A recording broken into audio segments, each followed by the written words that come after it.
retrouve pour une nouvelle vidéo et comme vous pouvez le voir, j'ai deux immenses piles à lire à vous présenter. Nous sommes le 6 juin, début juin, et le mois de juin, c'est aussi le mois des fiertés, le Pride Month en anglais, qui est le mois pour la communauté LGBT tout simplement. Vous avez donc compris que les livres que je vais vous présenter dans cette vidéo contiennent tous de la représentation LGBT. Avant de commencer, je tiens à dire aussi qu'il ne faut pas hésiter à aller voir les vidéos de Nina Quill, dont je vous mettrai le lien de sa chaîne en barre d'infos, car elle fait, en tout cas une fois par année, une vidéo avec des recommandations LGBT. Et certains des livres qu'il y a dans ces piles à lire viennent d'ailleurs, je les ai découverts, grâce à sa chaîne et à ses recommandations LGBT. En général, elle en fait une pour le Pride Month. Là, il commence tout juste. Donc je pense que ça va venir dans les prochains jours, connaissant Nina. La vidéo va se diviser en deux parties. De ce côté, qui est à ma gauche, ça vous fera à votre droite si je ne me trompe pas, ce sont les livres avec une représentation LGBT importante pour le récit, que moi j'appelle principale. À ma droite, c'est des recommandations où il y a du LGBT, mais en secondaire. Forcément, dans le principal, ça se connecte à l'histoire, c'est relié à l'histoire, où ça prend une part très importante dans le récit, ou pour les personnages. Et de ce côté, c'est vraiment des fois secondaire, voire tertiaire même. Il y a un livre, qui est d'ailleurs assez connu, que Nina recommande. C'est littéralement une seule phrase qui est dite dans le livre où le personnage explique qu'il est bisexuel. Voilà, il dit « je suis bisexuel ». On ne débat pas plus longtemps de ça, mais je le mets quand même parce que pour des gens qui font... Parce que pour les gens qui font partie de la communauté LGBT, ça fait toujours plaisir quand un personnage dit tout d'un coup « je suis bisexuel ». Voilà, si je prends l'exemple de Nina, quand elle a découvert dans ce livre qu'il y avait un personnage bisexuel, elle s'est sentie représentée vu qu'elle est bisexuelle elle-même. Mais voilà, des fois, pour cette pile, c'est vraiment très léger, hein, c'est un très faible pourcentage. On va commencer forcément avec la pile où il y a énormément de représentations. Pratiquement tous les livres que vous voyez là sont lus, à part 3 qui sont dans ma palle. Je vais vous parler, je vais vous dire le livre, bien sûr. Je vais vous dire si c'est fantasy, fantastique, romance classique, etc. Je vais essayer de vous dire le couple. La plupart du temps, il y a un couple. Hein. Si je me souviens, je vais essayer de vous dire si c'est bisexuel, gay, lesbienne. Mais je n'irai pas dans les détails, vous résumer tous les livres parce qu'il y en a 28 en tout. Parce qu'il y a quelques e-books aussi. Donc ça prendrait un petit peu trop de temps. On commence tout de suite avec Le Chant d'Achille de Madeline Miller aux éditions Pocket. J'adore cette couverture. Alors celui-là, c'est un de ceux que je n'ai pas encore lu et je viens de l'acquérir il y a quelques jours, là, fin mai, pour mon anniversaire.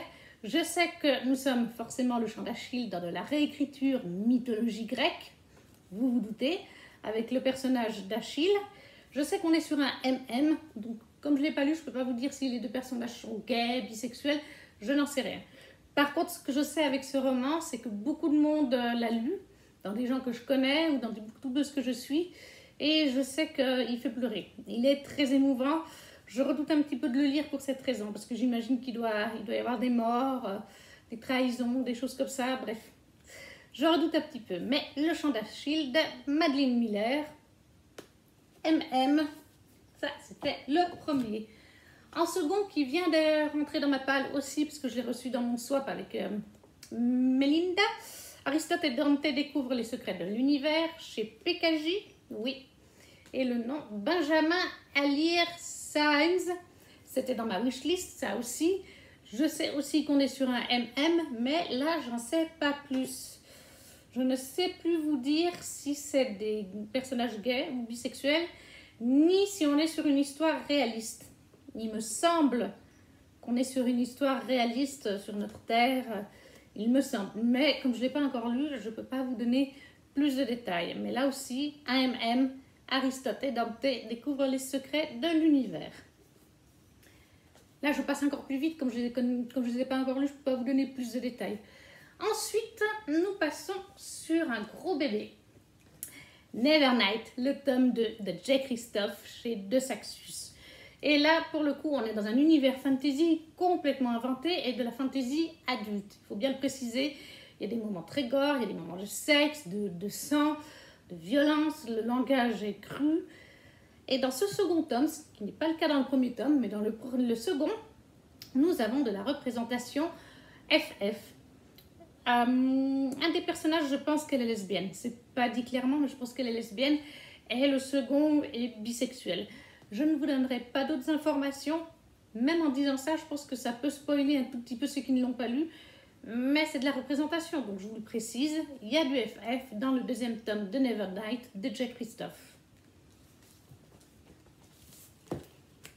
Toujours chez De Saxus, ils sont doués pour faire des livres LGBT. Le prieuré de l'Oranger de Samantha Shannon. Toujours chez De Saxus, toujours aussi beau. Moi j'adore cette brique. Là aussi, nous avons de la représentation LGBT et nous avons plusieurs couples. Nous avons un couple FF. Il n'est pas dit clairement ce qu'elles sont l'une et l'autre. Pour moi, l'une des deux est bisexuelle, étant donné qu'avant d'être en couple avec la femme, elle est en couple avec un homme. Pour des raisons précises, mais elle est quand même en couple avec un homme, ce qui me laisse à penser qu'elle tolère les hommes. La seconde, pour le FF, on ne nous le dit pas clairement, mais jamais on nous dit qu'elle a été en couple avec quelqu'un d'autre, ni un homme, ni une femme. On ne sait pas. Et il y a un deuxième couple de représentation LGBT avec un MM. Le MM est au passé. Alors oui, un des deux est décédé, mais le personnage qui reste, qui est gay, se rappelle de son amour, leur histoire, comment ça s'est fait. Le second personnage qui est décédé, je pense qu'on peut le représenter comme bisexuel, même s'il ne l'était pas vraiment, parce qu'en fait, c'était un noble, un haut placé dans la noblesse. Et à cette époque-là, dans ce genre de récit, on ne pouvait pas être gay, on ne pouvait pas, il fallait avoir une femme, faire un héritier ou une héritière. Donc il a pris une femme, il a fait un enfant, mais sa femme savait très bien qu'il était plus attiré par les hommes et il savait très bien qu'il était en couple caché avec un autre homme. C'est pour ça que bisexuel, oui, mais pas vraiment. Mais pour ce livre, oui, clairement, Le prieuré de l'Oranger, il y a deux couples LGBT à l'intérieur qui sont très présents, surtout le FF. Et pour vous parler de l'univers du prieuré de l'Oranger, on est dans une fantasy, donc un univers complètement inventé, de la high fantasy, je crois qu'on appelle ça comme ça, je ne suis pas sûre, mais c'est un univers très dense, très riche, qui se déroule sur des siècles. Enfin, il y a une histoire, c'est vraiment, de toute façon c'est une belle brique. Il est très bien construit et vous avez plein de vues de personnages. Moi, je recommande vraiment, c'est une de mes fantaisies préférées. Ensuite, on continue toujours avec les livres, avec beaucoup de représentations LGBT. La saga des contes de Verania de T.J. Klune chez Bookmark dans leur collection MXM. Et donc forcément, MXM veut dire MM. Là, on est dans un univers aussi de fantasy complètement inventé et complètement déjanté. Vous avez une licorne gay qui s'appelle Gary, je crois qu'elle fait des cacas multicouleurs, qui est à un moment donné en couple avec un dragon lui aussi gay. Donc une licorne et un dragon en couple, c'est déjà assez unique. Vous avez Sam, qui est une sorte d'apprenti magicien, et chaque roi ou prince a en fait un magicien, un mage, qui lui est attitré. Et Sam est l'apprenti magicien du prince, je ne sais plus son prénom, pourtant je l'ai lu, Justin, voilà, du prince Justin. Et Sam est amoureux depuis des années du beau chevalier, comment t'appelles-tu, Ryan Foxhart.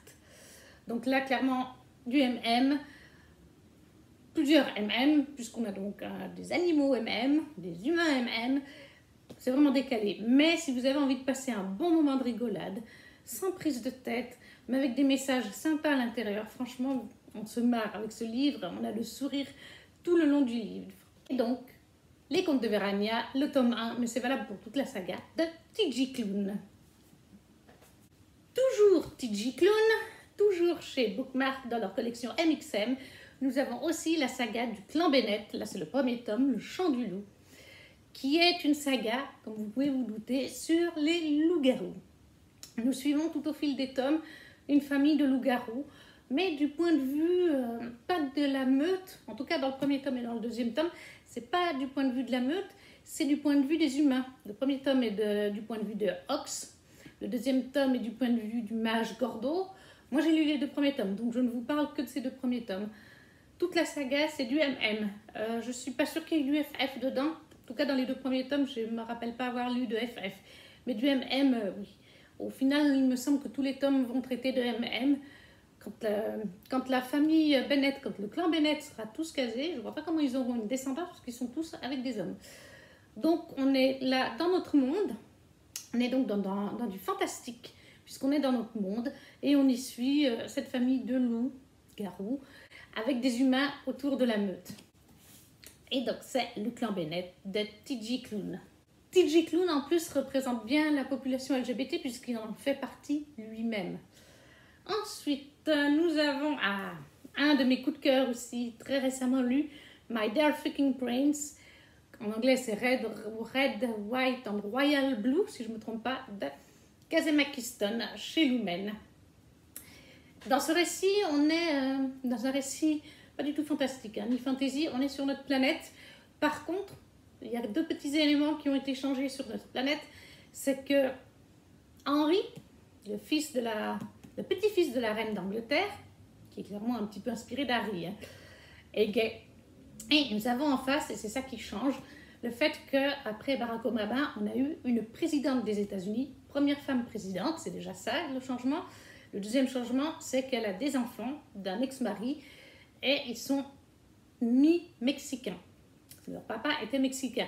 Donc ça fait vraiment à la présidence des États-Unis une femme avec des enfants semi-mexicains. Donc.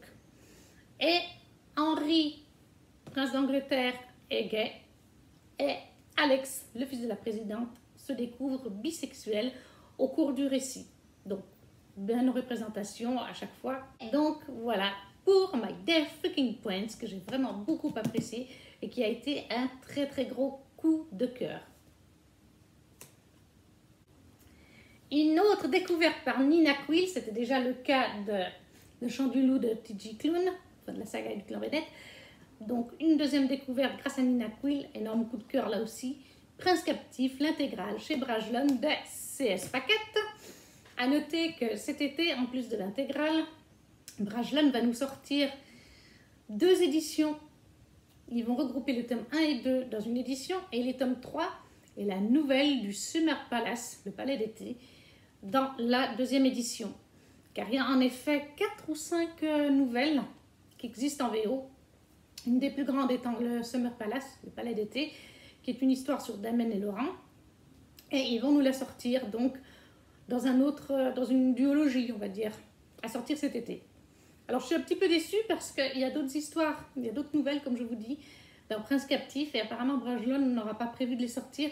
C'est vraiment dommage. Alors oui, 2 autres de ces histoires ne concernent pas Damen et Laurent. On les voit à peine à l'intérieur. Mais la dernière, il me semble que c'est la dernière, ou l'avant-dernière, c'est une histoire sur Charles, le marchand de tissus, qu'on découvre dans la saga d'origine. Et c'est de son point de vue, mais on retrouve Damen et Laurent tout le long de cette histoire, parce que Damen et Laurent se font passer pour Lamen. Damen c'est Lamen, le servant de l'assistant de Laurent. Et Laurent se fait passer pour cousin Charles, le cousin de Charles. Et il voyage avec lui. Et il y a des moments super rigolos, super cocasses. Enfin, voilà. Parce qu'à un moment donné, par exemple, les hommes qui voyagent avec Charles parlent de Damen et de ses compétences sexuelles qui sont connues dans tous les royaumes. Ils sont là, ouais, il paraît qu'il l'a pris pendant 6 heures de temps sous la tente. Et puis Damen, il est là, non, c'était plutôt 7 heures. Et eux, ils en ont un peu rien à faire. Charles, il est complètement choqué parce qu'il y a Laurent, son roi, qui est juste à côté. Lui, il sait que c'est Laurent, c'est le seul qui sait que c'est le roi de verre. Et Charles, il ne sait plus où se mettre. Et en fait, Laurent et Damen, ils se marrent d'entendre des trucs comme ça sur leur sexualité, surtout sur celle de Damen. Donc voilà, Prince captif, c'est un univers de fantasy totalement inventé, mais il n'y a rien de magique, hein, il n'y a rien de surnaturel. Mais on dit fantasy parce que c'est des univers inventés, des royaumes qui n'existent pas. On y suit Damen, le roi d'Achelos, futur roi d'Achelos, et Laurent de Verre, futur roi de Verre. Nous sommes donc sur un M, et Damen est bisexuel, quant à Laurent, il est gay. Attention, le premier tome est très difficile à passer. Il y a beaucoup de warnings dessus, il y a du viol, il y a du sexe, forcément il y a de l'homosexualité, il y a de la violence, il y a de la pédophilie, Il y a vraiment énormément de choses, mais il faut passer le premier tome. C'est à partir du deuxième tome, sur le troisième tome, et donc sur la nouvelle qui va bientôt sortir en VF, que ça vaut le coup. C'est vraiment un univers super bien construit. Il y a des complots politiques, il y a la dose de romance, il est juste parfait. Ensuite, toujours chez De Saxus, paru l'année passée, La méthode Lightly de Leah Johnson, qui est cette fois un FF. Rien de magique, rien de surnaturel, on est dans notre petit monde à nous, une jeune femme de couleur qui plus est, donc on a une double représentation, cherche à s'inscrire à une université, si je me rappelle bien, et elle a besoin d'une bourse. Et malheureusement, elle n'a pas obtenu la bourse dont elle avait besoin. Et un autre moyen pour pouvoir s'inscrire est de toucher la somme que la reine de la promo va gagner. Donc, elle va se porter candidate de promo, tout en cachant le fait qu'en fait, elle est lesbienne. Et qu'en cours de route, pendant la promo, elle va rencontrer l'amour. J'ai passé un bon petit moment aussi avec celui-là. Après, c'était pas mon favori, peut-être parce qu'il manquait de fantaisie pour moi, mais c'était un très très bon moment et c'est du FF. J'ai beaucoup de MM, pour une fois c'est du FF. Ensuite, on va parler d'Annie Book, dont je ne possède pas, mais je vous mets la petite photo ici ou ici. Il s'agit de Toutes nos couleurs de Sophie Boucher, paru chez Cherry Publishing, qui est en fait un FF. Là aussi, ça se passe dans notre monde, il n'y a rien de magique, c'est vraiment une romance classique. On y suit une jeune femme qui est en couple avec un jeune homme et au fil du récit, elle va se rendre compte qu'elle est attirée par une jeune femme qu'elle rencontre. Elle va passer de hétéro à bisexuelle, tandis que son amoureuse, elle, est complètement lesbienne. Donc, encore une fois, sur un FF que j'ai beaucoup apprécié, j'ai trouvé très bien écrit. Le roman se passe sur plusieurs mois et même sur plusieurs années. Les choses ne vont pas trop vite parce que j'en ai lu d'autres, des FF, deux autres. Il y en a un, j'en parle même pas parce que vraiment c'était une trilogie, mais ça allait tout trop vite. Il y avait juste des scènes de sexe, il n'y avait pas de profondeur au récit. Et l'autre, malheureusement, il allait aussi un petit peu trop vite, mais c'était presque une petite nouvelle, une grosse nouvelle, on va dire. Là, c'est vraiment un roman avec pas mal de pages et il était vraiment super bien construit. Moi, je le conseille vraiment si vous avez envie d'une FF en romance classique. Elle est vraiment top. On continue donc avec les livres avec beaucoup de représentations LGBT. On ne peut pas passer à côté de Heartstopper qui là est en VO, avec Charlie qui est gay et Nick qui est à la base hétéro et qui au fil de la saga va se rendre compte qu'il est bisexuel. Ils commencent par être amis et au fil du roman ils vont avoir des sentiments. Moi je n'ai lu que les deux premiers tomes, donc je peux vous dire qu'il y a du MM tout au long de la saga. Forcément, ayant lu le deuxième tome, je sais aussi qu'il y a du FF. Mais je crois qu'il y a d'autres représentations, mais comme je n'ai pas lu toute la saga, je vous parle de ce que je me souviens, de ce que j'ai lu, le MM et le FF. C'est franchement une petite lecture doudou. Si vous avez envie de découvrir de la romance dans notre monde, hein, encore une fois, il n'y a rien de fantastique, rien de fantaisie, toute douce, qui est en plus sous forme de manga, je pense qu'on peut appeler ça comme ça. Moi, c'est comme ça que je le prends, hein. Pour moi, c'est une forme de manga. Et c'est une petite lecture doudou. Et ça, c'est de Alice Oseman. Et c'est chez, parce que c'est en VO, Oder. J'ai la collection de chez la maison d'édition et donc Oder. Parce que je l'ai pris en VO. Je l'ai mis en VO parce que franchement, de toute façon, je lis plusieurs livres en VO. Et ça, c'est très facile. Si vous avez envie de débuter la VO, franchement, Heartstopper, c'est doudou et c'est facile à comprendre en VO. Ensuite, un livre que je suis en train de lire en ce moment, et qui est sorti il n'y a pas très longtemps, Celle qui devint le soleil, chez Brajlon, de Shirley Parker Chan, qui se passe en Chine et qui reprend des éléments historiques. Alors, on a une touche de fantastique quand même. On est dans notre monde, on reprend des faits historiques de notre monde dans la Chine, avec certains personnages qui ont même existé, c'est bien marqué au début. Seulement, l'auteur nous les réinterprète à sa sauce, bien entendu. Il les modifie un petit peu. Alors, il y a un petit peu de fantastique. Hein. Pour l'instant, vous voyez, je suis même pas à la moitié. C'est très léger. Et j'ai vraiment lu un petit peu sur Internet, la touche est très légère. Mais elle est présente quand même. Donc, on appelle ça du récit fantastique, historique. Alors là, pour l'instant, moi, je ne sais pas s'il y a du FF. Il m'a semblé entendre dire qu'il y avait du FF, mais je ne suis pas assez loin dans le récit pour vous le confirmer. Par contre, je suis assez avancée dans le récit pour vous dire qu'on a des représentations de la communauté LGBT parce que notre héroïne, Zou, je crois qu'on dit comme ça, hein, moi je dis comme ça, Zou est une jeune femme. Quand on commence le récit, elle a 11 ans, 11 ou 12. Elle perd son papa et son frère, et à l'époque, en Chine, à cette époque-là, ils étaient très pauvres, les gens du peuple, et du coup, ils se nourrissaient de presque rien, et les jeunes femmes et les jeunes filles et les enfants étaient traités comme de la et Zou perd un jour son père et son frère. Quand ils avaient été voir, je crois que c'est un prêtre ou un moine, quelqu'un qui lit votre avenir, pour le frère, il lui avait prédit la grandeur, qu'il allait faire des grandes choses. Et à cette époque-là, quand on vous dit grandeur, c'est que vous allez être général, empereur, militaire, commissaire, enfin des trucs haut gradés. Et elle, quand elle a demandé qu'est-ce que moi je vais devenir, on lui a répondu le néant, rien, le néant. Et quelques jours plus tard à peine, eh ben, son père meurt, suivi 2-3 jours plus tard de son frère, celui qui devait faire de grandes choses. Zou se retrouve sans rien, dans un royaume où les femmes sont mal vues, c'est de la cacabaza. Hein, elles peuvent mourir, elle sait qu'elle va mourir, sauf qu'elle se prend en main et elle décide d'aller voir les moines, parce que son père avait promis aux moines qu'à l'âge requis, son fils irait chez les moines. Il avait promis ça quand le garçon est né, je crois. Donc du coup, elle dit, je vais aller prendre la place de mon frère. Et c'est en ça déjà qu'il y a de la représentation, c'est que pendant le début du récit, même maintenant, hein, c'est toujours le cas, elle cache qu'elle est une femme. Et en plus, on est sur plusieurs années. Donc quand elle est petite, à 11 ans, elle peut cacher qu'elle est une femme assez facilement.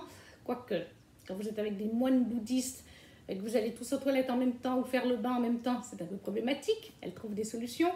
Mais surtout en grandissant, il y a les règles qui débutent et la poitrine. À l'époque, on ne pouvait pas se faire ablater les seins. Hein. Donc, elle se cache avec des compresses qui cachent sa poitrine, qu'elle aplatit. Elle prend une voix d'homme, donc clairement, elle se travestit. C'est comme ça qu'on appellerait ça maintenant, elle se travestit. Et il y a un second personnage masculin, lui. À chaque fois que je fais comme ça, vous brillez. Ça doit être chouette à la vidéo. Le deuxième personnage, lui, est un eunuque. Alors, tel qu'il est décrit dans le roman, ce garçon est en fait émasculé, c'est-à-dire qu'on lui a retiré les testicules et le sexe. J'ai cherché sur internet et il semblerait qu'eunuque ce soit plutôt quand on enlève les testicules, pas le sexe. Mais là, tel que c'est tourné, clairement, on lui a tout enlevé.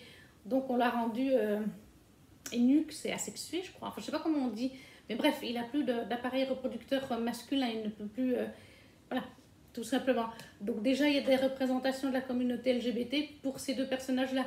Clairement, le garçon, on dit qu'en plus de plus avoir ses attributs masculins, il fait très efféminé. Tout en faisant quand même un peu garçon. Il est très particulier comme personnage. Donc clairement, il y a déjà deux représentations. Je pense, puisque j'ai entendu dire qu'il y avait un FF, je pense discerner avec qui ça va être, mais je ne peux pas vous le confirmer. Celle qui devint le soleil chez Brajlon, de Shailene Parker Chan.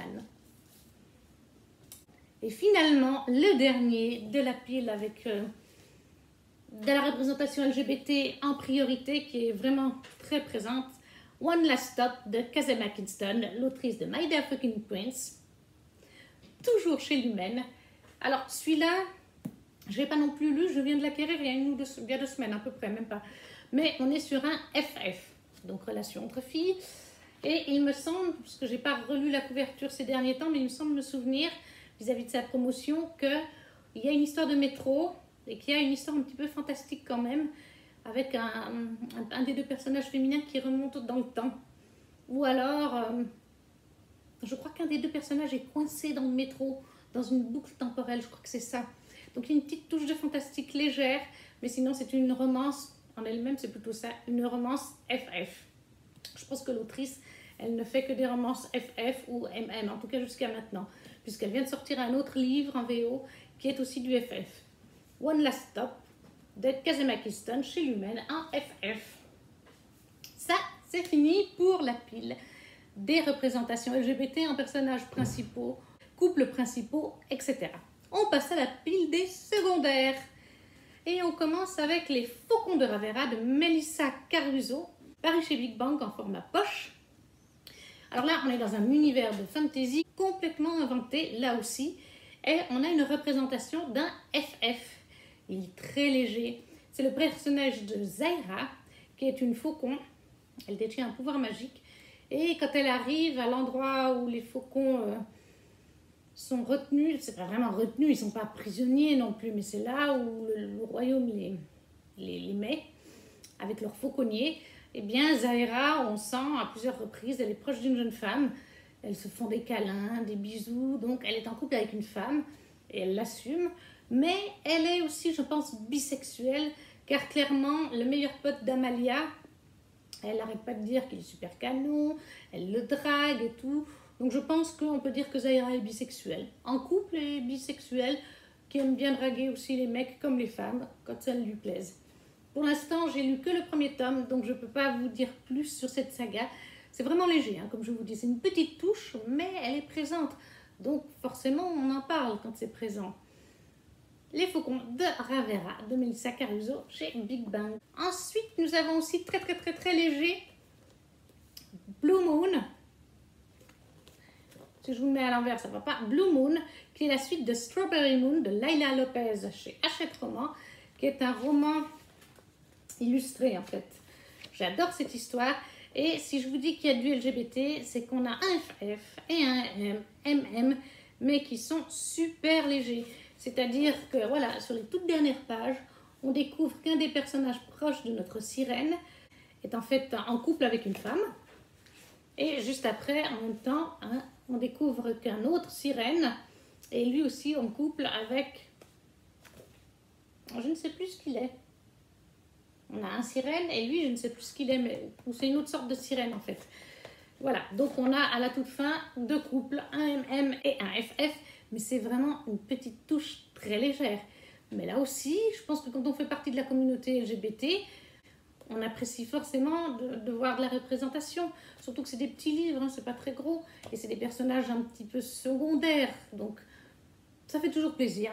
Et c'est bon de le signaler. On passe ensuite à un livre de chez De Saxus, encore et toujours, L'or d'Alexandra Bracken, de Saxus, édition reliée. Là aussi, c'est vraiment très léger, mais on a un MM, parce que un des potes de Laure, qu'elle s'est fait depuis qu'elle vit avec les humains, est gay, est le pote d'un de ses amis d'enfance, je ne sais plus comment il s'appelle, Castor, voilà son ami d'enfance. Et bien Castor a un pote, un très bon pote, qui est lui aussi gay. Et clairement, on sent le rapprochement entre ces deux personnages secondaires au fil du récit. Maintenant, c'est clair que c'est encore une fois une petite touche légère de MM, hein, ça ne prend pas une place immense. Mais moi, je note tout ce que je vois, donc je le note. Dans l'or, on est sur de la réécriture de mythologie grecque, vous vous en doutez. Hein.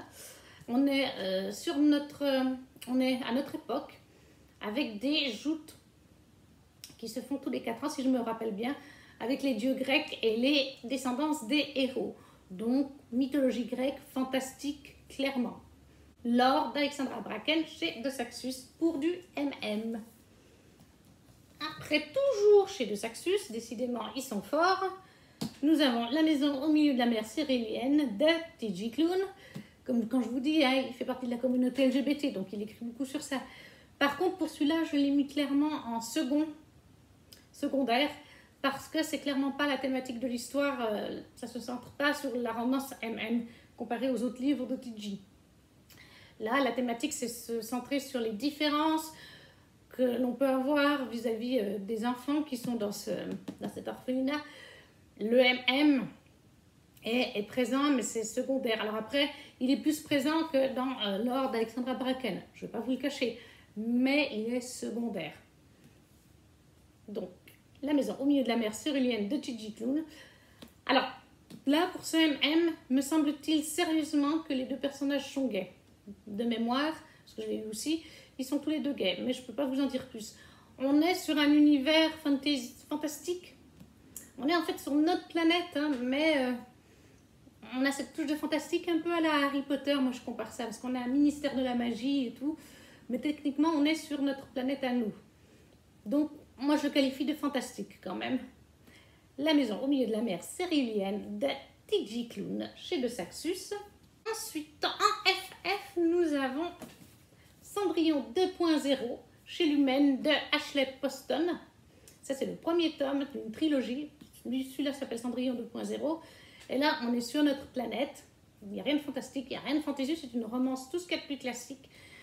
Les personnages FF sont des personnages secondaires.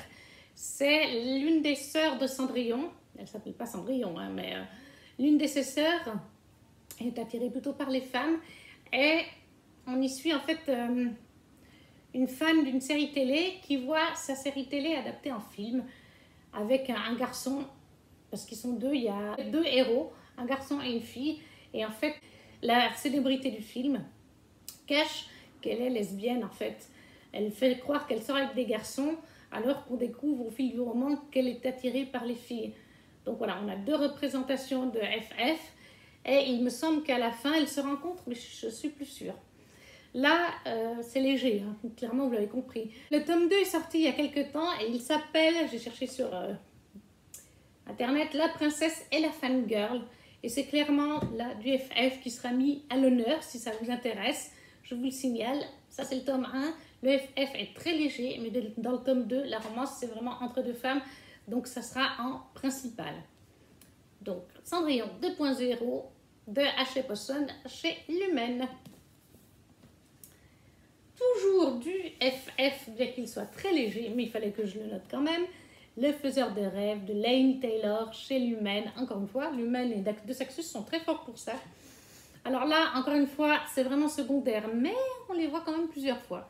C'est deux jeunes femmes dans le récit qui tournent dans le groupe où est Laszlo pendant le voyage qu'il fait jusqu'à un endroit précis, je ne veux pas trop vous en dire. Et clairement, ces jeunes femmes, elles vont se rapprocher pendant le séjour, pendant le voyage. Une fois qu'ils arriveront à destination, on les voit se faire des câlins, se faire des bisous, rigoler, plaisanter avec le groupe. Bref, elles sont incluses dans le groupe, mais encore une fois, ça reste secondaire. On peut aussi, alors je ne sais pas si elles sont lesbiennes, bisexuelles, ça je n'en sais rien. De même que pour Cendrillon 2.0. On peut aussi légèrement supposer qu'on pourrait avoir un MM. Car il y a deux personnages masculins qui ont un rapprochement qui est assez subtil et qui laisserait penser à un MM. Mais techniquement, pour l'instant, Le Faiseur de Rêves est une duologie, c'est donc terminé, et on est resté en suspens un petit peu sur ces deux personnages masculins. Avec ça et d'autres histoires dans le roman. C'est pour ça qu'on se dit des fois les fans qu'il y aura peut-être un jour une suite, parce qu'il y a des choses encore à dire qui sont un peu en suspens. Y compris donc cette relation particulière qu'un des personnages masculins a, mais pour l'instant, c'est pas développé. Je vous le dis, mais c'est pas développé. Donc, c'est vraiment le FF pour ce livre-là qui est présent. Dans Le Faiseur de Rêves, nous sommes dans un univers fantasy complètement inventé. On n'est pas du tout sur notre terre, rien de tout ça. Et ça, c'est de Laini Taylor chez Lumen, un FF. Ensuite, j'ai lu récemment un e-book, je ne les ai pas, donc je vais vous mettre les petites images. Il y a la saga L'Empire d'écume d'Andrew Stewart, d'Andrea Stewart, qui est paru chez Big Bang. Oui, chez Big Bang, c'est bien ça. Je les ai lus en e-book, comme je viens de vous dire. Pour l'instant, il y a 2 tomes de parus. Le tome 3 apparaîtra 2023, il me semble. En VO, hein. Il me reste encore un moment à attendre pour la VF, du coup. Et là, nous avons beaucoup de personnages, beaucoup de points de vue différents. Nous sommes dans un univers fantasy complètement inventé, mais qui s'inspire de la Chine, enfin des pays d'Asie aussi. Et clairement, on a un couple de FF. Je le mets dans le secondaire parce que leur histoire d'amour n'est clairement pas au centre de notre histoire. Comme je vous dis, en plus, il y a énormément de personnages, 5 ou 6 points de vue différents. Mais nos 2 protagonistes féminines du FF ont des chapitres qui sont consacrés de leur point de vue. Donc, on suit quand même leur histoire, leur évolution du tome 1 au tome 2. Elle est présente, mais moi, je la considère quand même comme secondaire parce qu'au milieu de toutes les intrigues avec les Alangas, la magie d'os et tout ça, clairement, leur couple, c'est pas ce qui prime. C'est un supplément dans le récit. On va appeler ça comme ça. Mais il est présent. Donc ça, c'est la saga de l'Empire d'écume d'Andrea Stewart chez Big Bang. On continue avec toujours du secondaire. La vie invisible d'Adi Larue par V.E. Schwab chez Lumen, encore une fois, j'avais la main devant. Là aussi, je vous en parle, c'est très léger, mais on est dans notre monde, donc on est dans une histoire fantastique en fait, puisqu'on y suit Adi Larue, qui est une jeune Française, qui a passé un pacte avec un démon et elle vit depuis plus de 300 ans, me semble-t-il. Et forcément, quand vous vivez 300 ans, mais que tout le monde vous oublie dès que vous sortez d'une pièce, comme c'est son cas, vous vivez différentes expériences. Et Adi Larue a une relation, si on peut appeler ça une relation, elle se souvient des gens, mais les gens l'oublient. Dès qu'elle sort d'une pièce, les gens l'oublient 2 minutes après, ils ne se souviennent plus d'elle. Donc elle a, à un moment donné, une relation avec une jeune femme qu'elle entretient depuis quelques mois. Elle va la voir de temps en temps. En fait, elle se rencontre dans un endroit, elles couchent ensemble, et quand la jeune femme, le lendemain, va aux toilettes, eh ben, elle se relève, elle ne se rappelle plus d'Adi, elle est là, mais t'es qui? J'ai trop bu cette nuit, je ne sais plus ce que j'ai fait, j'ai trop fait la fête, donc je ne sais plus. Ah bon, ben, je t'ai ramené dans mon lit, puis voilà. Mais clairement, on peut qualifier Adi Larue de bisexuelle de par cette relation. En même temps, quand vous vivez 300 ans, à un moment donné, vous avez peut-être envie d'essayer des nouvelles choses. C'est très léger, encore une fois, ça dure que quelques pages. Mais c'est présent, donc je le signale quand même. La vie invisible d'Adi Larue chez l'humaine de Vicky Schwab. Un MM cette fois. Murmure de l'océan, d'Ophélie Deschemins chez Plume Blanche, qui est une suite à Rose éternelle d'Ophélie Deschemins. On n'a pas nécessairement besoin d'avoir lu Rose éternelle pour lire Murmure de l'océan. Je le conseille quand même vivement parce qu'on rencontre certains personnages de ce tome dans le tome de Rose éternelle et certains personnages de Rose éternelle viennent dans ce tome. Et donc oui, étonnamment, nous avons un MM dans ce récit. J'ai été la première surprise. C'est, voilà, de toute façon, Ophélie Deschemins, j'adore sa plume, j'adore sa saga. Et quand j'ai vu ce MM, j'étais plus que ravie. Nous sommes clairement... Ah, je pense que tous les deux sont gays. Même s'il y a des deux personnages, en faisant croire qu'il était en couple avec une femme. Et qui, voilà, il y a même d'autres choses vis-à-vis de ce couple, mais je ne veux pas vous le dire, sinon ça vous spoilerait. Donc on a du MM dans ce récit. Encore une fois, c'est des personnages secondaires, mais un des personnages est proche d'Aéline. Je ne vous dirai pas quel personnage c'est, vous gardez la surprise. Et c'est quand même bien présent. C'est plus présent, par exemple, que dans La vie invisible d'Adi Larue, qui prend 2 ou 3 pages seulement. Là, clairement, il y a, on va dire qu'il y a une quinzaine de pages sur tout le récit, peut-être même une vingtaine, consacrées à leur histoire. Donc, Murmure de l'océan, d'Ophélie Deschemins, chez Plume Blanche. Attention, le livre n'est pas encore sorti. Je crois qu'il sort en juillet ou fin juin. C'est une sortie de l'été de chez Plume Blanche.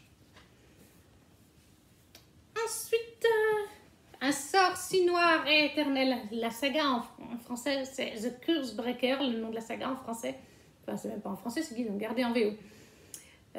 Donc là, c'est le tome 1, et il y a déjà le 2e tome qui est sorti, Un cœur si loyal et solitaire, je crois, je l'ai lu il y a quelques semaines. On a à nouveau un MM, et clairement, je pense que c'est pas dit, mais les deux personnages doivent être gays. D'après comment c'est tourné, on est à la base, c'est compliqué de vous en parler, c'est un univers de fantasy, mais qui est parallèle à notre univers, à nous.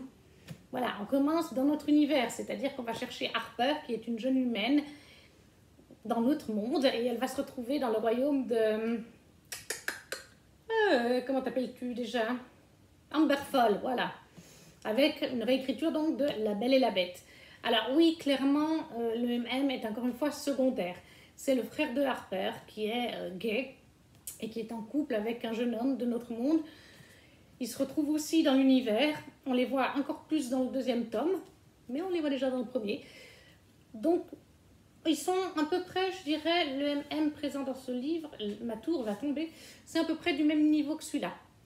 La représentation, le nombre de pages, de passages, je dirais que c'est à peu près pareil pour ces 2 tomes. Donc là, Un sort si noir et éternel chez Rajo de Brigitte Kéméraire, avec du MM. Toujours du MM, c'est vrai que c'est plus souvent du MM que du FF. On a la saga des Sœurs de sang de Niki Popretto, toujours chez l'Humaine. Décidément, ils sont très forts. Là aussi, c'est un MM. On a, me semble-t-il, j'ai fini la trilogie il y a quelques jours, on a un des 2 hommes qui est très souvent présent dans les chapitres. Donc, je l'ai mis en secondaire parce que, clairement, le cheminement de ce personnage, ça en fait partie quand même, mais ça reste du secondaire. C'est pas ça le cheminement principal du personnage. Mais ça s'imbrique dans l'histoire de son cheminement. On a son point de vue, on va dire une douzaine de chapitres par tome. Et il me semble que dans le 2e tome, on avait quelquefois le point de vue de son partenaire. On commence sur, voilà, les deux ne se connaissent pas, ils se rencontrent, ça se fait petit à petit. On sent dans le tome 1 qu'il y a des prémices de quelque chose. Ça se confirme dans le tome 2 et sur la fin du tome 2 où on comprend vraiment qu'ils ont des sentiments l'un pour l'autre. Et dans le 3e tome, ils sont en couple. Mais c'est, encore une fois, comme je vous dis, c'est pas central à l'histoire. Ça apporte quelque chose. Je vous dirais que c'est peut-être plus présent que dans cette saga. Voilà. Mais c'est pas le centre du livre, hein, parce que le centre du livre, c'est sur les sœurs de sang. C'est sur Val et Véronica. Hein, donc c'est du secondaire, encore une fois. Après, nous avons Sorcery of Thorns de Margaret Rogerson chez Big Bang. Oui. Et là, c'est le livre dont je vous parlais tout à l'heure, que Nina s'est sentie représentée, parce que c'est un personnage masculin qui explique qu'il est bisexuel à un moment du récit. Donc voilà, ça tourne autour de 2 ou 3 phrases. J'ai eu une relation avec ce personnage, oui, je suis bisexuel. Voilà, ça va pas plus loin, mais c'est dit, donc je vous le mets quand même, parce que c'est représenté. Donc, Sorcery of Thorns de Margaret Rogerson chez Big Bang, une représentation d'un homme bisexuel. Ensuite, j'ai fini de lire, il y a 2-3 semaines à peu près, le tome 1 d'Iron Widow, chez La Martinière Jeunesse de, c'est imprononciable, attention, Xiran Jai Zhao, qui est donc à nouveau un récit basé sur l'Asie, les mythologies d'Asie. Et là, dans les mots-clés fournis par La Martinière et sur Booknode, on a polyamour. On a un MMF. Alors, je le mets en secondaire parce que c'est mis dans les thématiques sur Booknode, c'est même mis en avant dans les thématiques sur Booknode. Or, pour ce premier tome, moi, je l'ai trouvé très secondaire. C'est-à-dire que, oui, depuis le départ, on sait qu'il y a un MF, on le sent. Le personnage féminin, son pote, on sent très bien qu'il est amoureux d'elle. Et elle, on sent qu'elle a des sentiments. Ils se retrouvent plus tard dans le livre, ils commencent leur relation.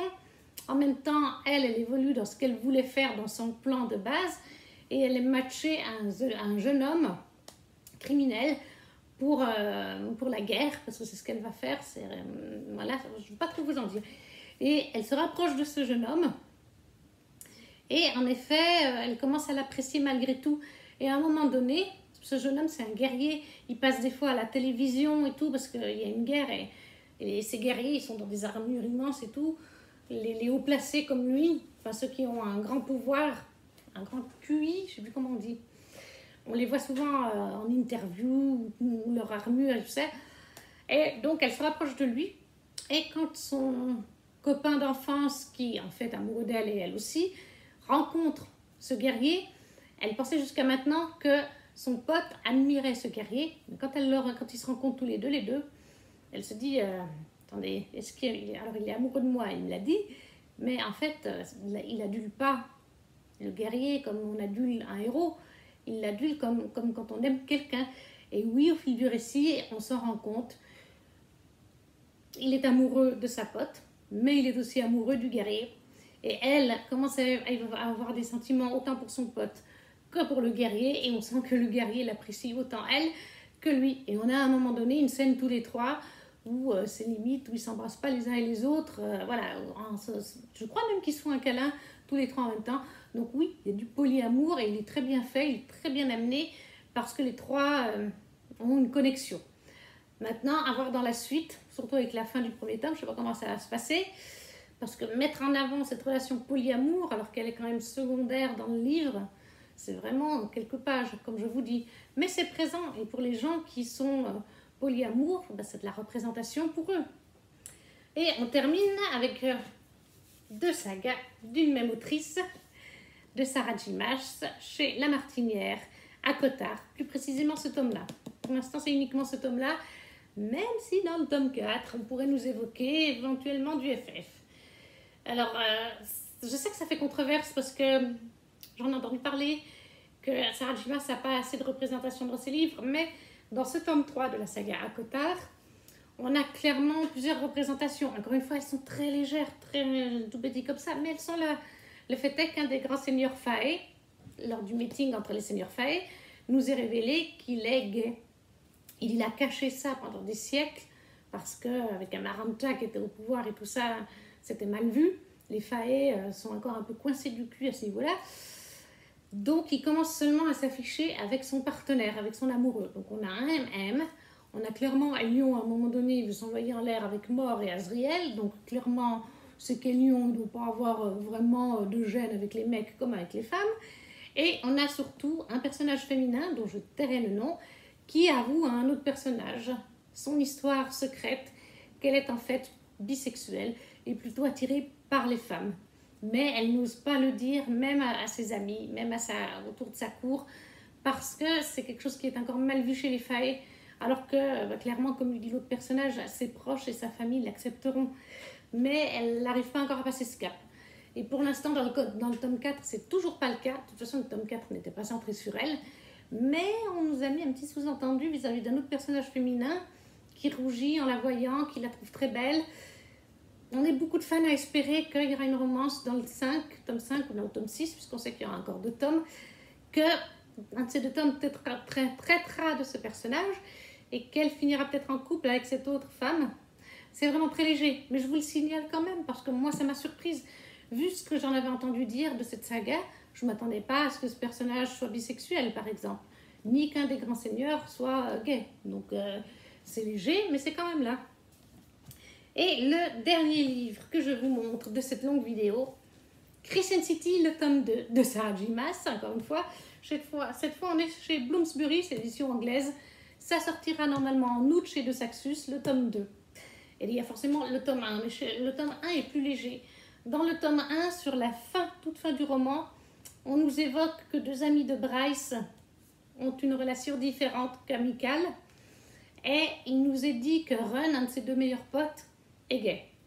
Et puis que Isaiah, le supérieur de Hunt, un ange déchu, est lui aussi gay. Mais c'est tout ce qui nous est fait mention dans le premier tome. Par contre, dans le 2e tome, clairement, les 2 amis de Bryce, leur relation a évolué. Je ne vous dirai pas comment, pour ne pas vous spoiler, mais il y a donc du FF qui est présent avec ces 2 filles. Il y a un second FF que je n'ai pas vu venir, avec des personnages. Il y en a un des 2 qu'on rencontre dans le tome 1, ouais, et l'autre qu'on découvre dans ce tome. D'ailleurs, ce second personnage est de couleur. Donc là aussi, on critique Sarah J. Maas. Pas de LGBT, pas de personnage de couleur. Là-dedans, elle a 2 FF, 2 personnages de couleur.